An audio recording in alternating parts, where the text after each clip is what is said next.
us the safety here up here at my friend's house. So we hoping and we praying that this water don't come no farther than this. What were you thinking when that water just rushed in like that? Child, we got to go. I told my wife we got to go. We have to go. We have to get out of here right now, and it's not going to be safe. It's not going to be safe. It's not going to be safe. I knew our apartment would be underwater because when it just rained, regular rain, we get flooded down there. So our cars, up the waters everywhere. So you thought everyone had made it out okay, and then what did you see just a short time ago? Lord, no. My neighbors, two of my neighbors did not get out.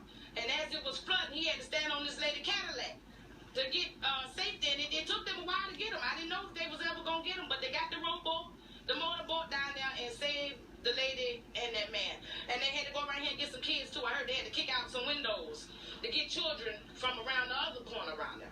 So it's very bad. It's very bad down here. And I did ask you, I mean, when we were talking, when I first met you, and we first met here in this so unfortunate way, I said, did you grab anything when you walked out the door? I grabbed nothing but two Tortino's pizza out of the refrigerator and my doggy, and we left. That's it. I tried to grab some other things, but they wasn't even worth it.